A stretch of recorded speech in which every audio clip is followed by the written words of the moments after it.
Shocking nobody that watches this channel regularly, I'm getting old. I turned 35 just last week. I had my first kid about 6 months ago, and I started this YouTube channel almost 15 years ago. In fact, the era of gaming that's behind me here on the shelf was much more new at that time. I actually just tore up my basement over the last couple of days, reorganized and restructured, and this entire side of the basement now is dedicated to my love of everything that's not Nintendo. And all of these games are my original games from when I was, I don't know, however old I was then, 20. And I've been thinking more and more lately about doing a video like this where I talk about being old and what gaming was like when I was a kid. I remember when the first ever paid cosmetic DLC was a thing. I think it was like a horse in Oblivion or something. And I do remember at the time thinking to myself, that is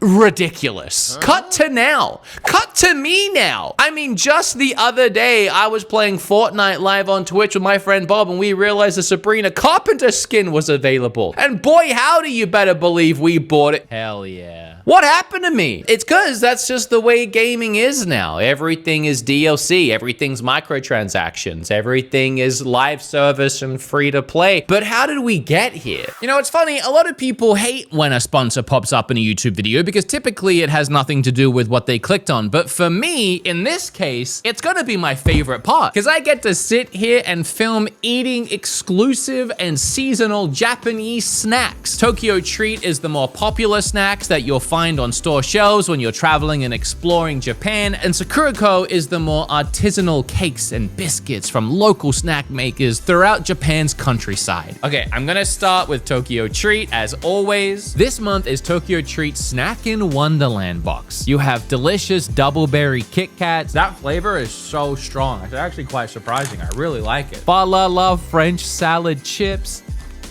Look, I don't know what a French salad is, but these taste great. Merry melon bread, Silent Night salted butter truffles, golden potato rings. I love everything in here. The booklet provides information about Japanese culture and each snack's allergen information. Oh, no way. Santa literally left a gift in my stocking. I love these. It's like dark and malty and buttery. Now we're gonna take a look at Sakurako. This month Sakurako is holidays in Japan, filled with comforting flavors of Japan's wintertime with treats like matcha mochi. The texture is perfect. Milk chocolate strawberries. These were Kim and my favorites. They're freeze-dried strawberries coated in chocolate, and they're so good. Pistachio bankuchen, Hokkaido baked strawberry chocolate, packed in with a signature tea and even a kitchenware item. This time it was a cute little dish. I'm gonna try some of these little cashews. Oh, that is delightful. Make your holidays even merrier with Tokyo Treat and Sakurako snack boxes. Japanese best treats and teas delivered worldwide. Check out their holiday deals below or use my code BEATEMUPS for $5 off your first box. Thank you so much, Tokyo Treat and Sakurako, for sponsoring.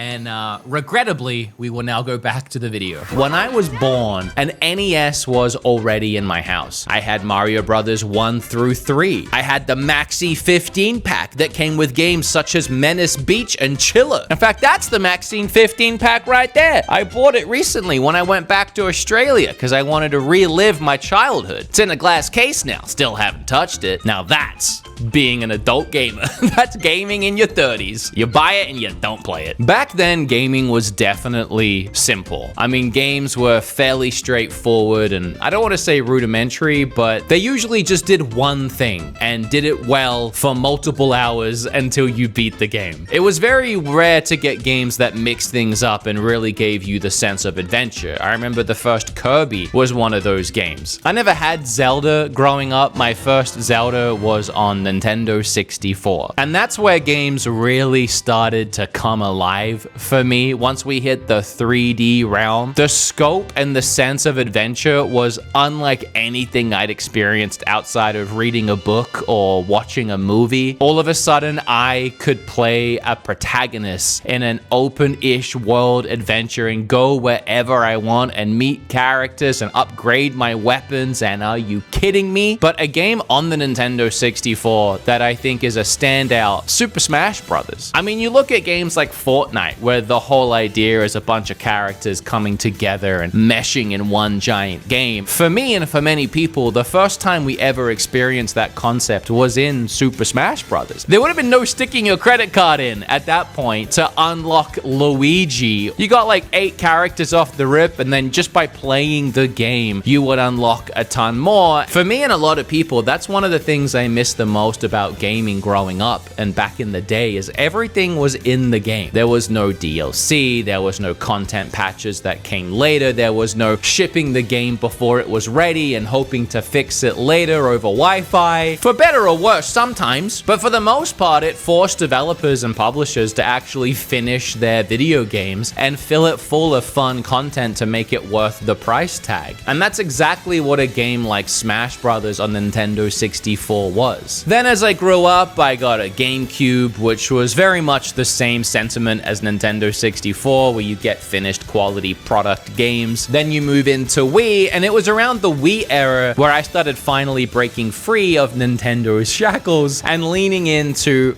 everything the gaming world had to offer. I had a Wii, I had an Xbox 360, and I had a PlayStation 3. But this was still the time period before you could really squeeze a lot of money out of a video game. I mean, sure, DLC for some games were available, but you were still just making a fun video game and hoping someone bought it. And they were still taking risks because of that. It was just a time where we got some really unique experiences. We have games like Gun, games like Wet. This was my favorite type of video game at the time. Just a hack and slash action, Devil May Cry type game. This one was with a female protagonist, and you just got absolutely gory and bloody and sliced things up. Another example of that is Lollipop Chainsaw. I mean, gone are the times of getting a game like Brutal Legend. Another hack and slashy kind of game with an actually pretty interesting story. You had Jack Black playing the main protagonist, Tim Curry was the bad guy. Even cameos from Ozzy Osbourne, Rob Halford, Lemmy. I mean, what a product of the time. This is a side tangent, but that was back when Xbox actually delivered in their experiences. Games like Fables 1 through 3, which were for me essentially Xbox's Zelda. That's how I always saw it, and that's why I loved it so much. It was a different take on the role-playing adventure game featuring a kind of more of an adult, I guess, an adolescent character, casting spells and swinging a sword and meeting characters. I mean, cut forward to now, and Fable 4 is still nowhere to be seen. Xbox keeps canceling every video game ever, even the sequel to Perfect Dark. Now there's such an expectation on how much money a game can make, and these insane rising development costs that video games will get shut down because 1, it's taking too long, and 2, it's costing too much, especially when there's so many choices for video games now. I mean, indie games, I love indie games. It seems like the newest big smash hit video games that really blow up are these $5, $10, $15 indies that hit Steam and go viral on Twitch, and that's what everyone wants to play. People were playing Peak in droves, in millions of concurrent players playing Peak. Just a little indie game about a few guys in a proximity chat lobby trying to hit the top of a mountain with really basic controls. These are the games now that take the world by storm and beat these big publishers to the point where the big publishers don't even bother finishing their game, and they'll just sink the lost cost on whatever development time they've already put into it rather than try. And I think that's also a key point in all of this too. It's how much video games cost now. I mean, Rockstar's GTA 6 is costing $2 billion. I mean, Rockstar knows that they'll make that money back, but there isn't another publisher or developer that can take that risk, which is why risks are so less risky when you develop a live service game, because players can play it for free and then sink way more than $60 to $70 in skins. And I'm as bad at it as anybody else. It's funny to think about games like the original Sonic the Hedgehog series for like Genesis, which they made those games with just a couple $100,000, and a lot of us played Sonic and played those games growing up, and we bought those games for more than what video games cost now. Video games back then ranged anywhere from $50 to $100. There was Super Nintendo sports games in those magazines for like $120 in the 90s. Now that's like $200+ for a video game if you account for inflation. And they were making those games for a fraction of the price they make them for now. But a gorgeous video game will come out with cutting edge graphics and visuals, and we'll say that it costs too much. But comparatively, we're getting away pretty lucky. The gaming market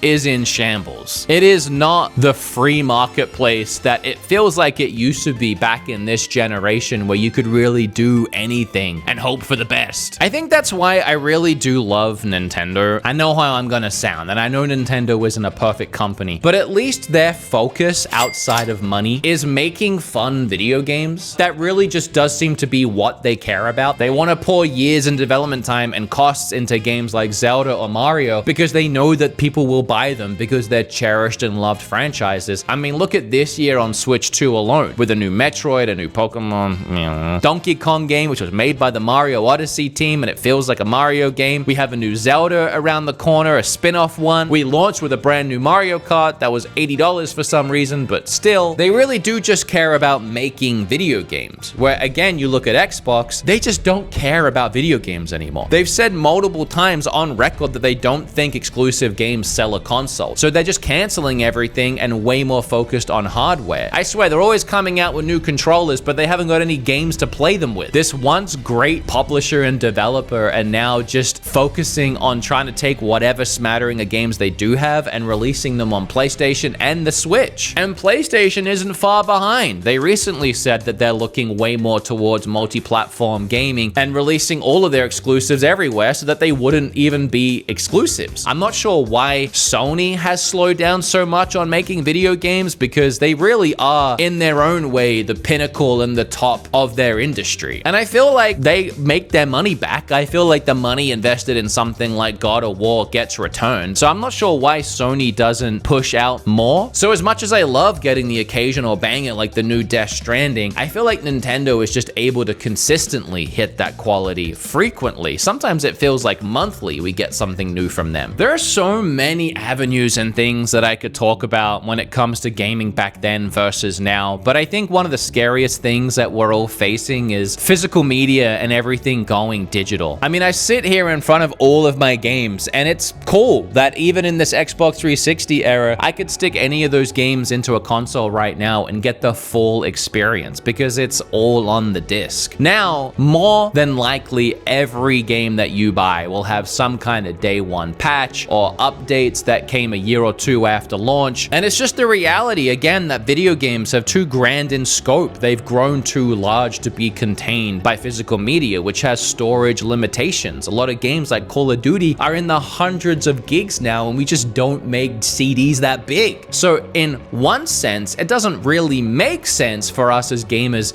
to want to keep physical hardware because we're limiting the capability of these games. If we expect them to all be condensed and crushed into these lower formats, you literally gonna have to have less of a game at that point. So we want to keep the physical, but at what cost? It does make more sense for this media to go digital. It does make more sense for this information to be on the web cloud, whatever, for us to download at our whim. I mean, you look at movies, you look at TV, and you look at music. It was a relief when all of that went digital. I remember growing up with having to have DVD box sets of That 70s Show, and every 4 episodes I had to get up and change the DVD, one of 16 per season. It was a nightmare. And eventually we moved on so far that things went streaming. And I gotta be honest now, it's better than ever when it comes to things like music. To load up Spotify, pay the $10 a month or whatever, and be able to play any song I want whenever I feel like on any device. And I know at some point video games are going to be all digital. Maybe not me and my generation, but there's definitely going to be a generation that's thankful that it's all digital and they didn't have to deal with physical media. This is definitely an old person thing to care about. And now we face challenges like with the Nintendo Switch 2 and everything being a game key card. To be fair, that just doesn't make sense. If you're going to do the physical thing anyway and have it take up space in our game rooms, it may as well be the physical thing, especially when most of these Switch 2 games would fit on a cartridge. I had this conversation a lot through the Switch generation, people asking when I thought Nintendo would go all digital, and I really thought they would be the last one. I thought PlayStation and Xbox were probably in the last generation now with PlayStation 5 and the Series X, but I thought for sure Nintendo, the toy company, the physical, tangible company that sells us $50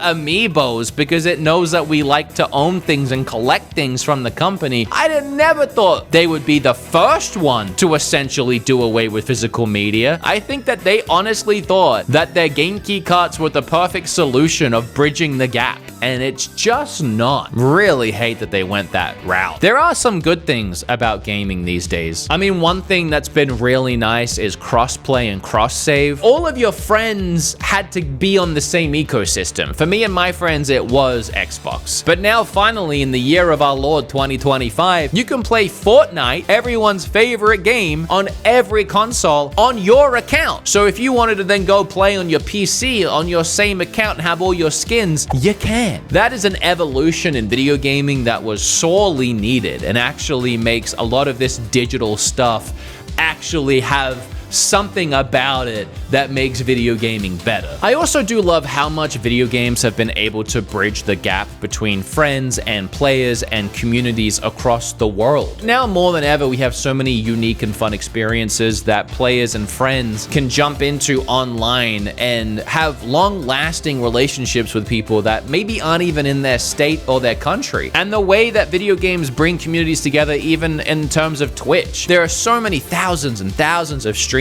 and people that sit there live every single night and play these video games for their communities to bond and find happiness in, you know, find like-minded people. I guess the trade-off for that is I do miss just a bunch of friends in the same room. I mean, I mentioned the Xbox LANs. Man, I miss that. I've done it a few times here or there in my adult years. Bingle's come over and we've played Valorant in the same room. It's just not the same as it used to be. And couch co-op games, you know, Nintendo still tries to force couch co-op on us. They make games like Mario Party so restrictive online. Really, you get the most out of playing those games next to friends on a couch. And if you do have some adult friends who happen to also be into gaming, they can be some of the best nights playing Jackbox. The amount of times on like Friendsgiving, for example, everyone will come over and sure enough, at some point, we'll probably load up some Jackbox or some Mario Party or Mario Kart. It doesn't happen nearly as much throughout the year as I would like, but to be honest, those are the best gaming shared experiences, and the online doesn't really even come close. It's nice that it's possible, and it's nice that you can play games with people that can't come over, but if you can get some friends over, don't let that fade, because that is where real friendships are made. Or with Mario Party, where real friendships are broken. I know I said we don't get as many unique and fun experiences anymore from AAA studios, I mean, not like indies. Indies are crushing it in that aspect, but I will say that when we do, it still impresses the little kid gamer in me how incredible video games look these days. And I have always been the kind of gamer who chases the next peak of video game visuals, which I know is funny to come from me because most people only know me as the Nintendo guy. And ultimately, all I care about is a video game being fun. A game can look beautiful, it can look incredible. If it's not fun, I'm not gonna play it. And Nintendo is where my heart lies, but there is this whole other side of me that even recently loading up Death Stranding on my PlayStation 5 Pro, just blown away by the visual quality, and it does always excite me to see technology take that next step. It's why I've always loved VR and the concept of VR, because I'm so excited to be a part of that technology now and be here on the ground floor watching it grow and enjoying these cool concepts and experiences. It's also why I love those Vicha glasses and even technology like that. I just love tech. I love the future aspect of video games, and I love advancements, and I love seeing video games grow. Thinking back to my NES and playing those 8-bit games as a kid and the massive leap, I still chase that high, that Ocarina high of, wow, look at this game. I mean, those are the experiences that I crave. And you know, that's part of evolution. We get all the crap and we get all the stuff that I don't like along the way, but every once in a while we get a God of War Ragnarok, or we get a new Naughty Dog Dog or the new GTA 6, which I am really looking forward to seeing how that not only pushes the limits of video games, both visually, but also gameplay-wise, because you know that game's also going to be an adventure. And I don't know why it bums me out sometimes to think about the gaming industry now and that there aren't as many new cool experiences that there used to be, and the ones that we get now are so algorithmed and monetized out of their minds that they're not really even fun, but they're just addictive slop for you to play on repeat, when in reality, if there were more good games, I wouldn't have time to play them anyway. So I'm not really missing out. I just always wonder what could be if the gaming industry was in a healthier place. But I'm really curious to know what you guys think and what areas of gaming, past, present, or future, you have comments, concerns, or interest in. I have been thinking about this stuff for a while though, so it was fun to get it all off my chest. Okay, bye.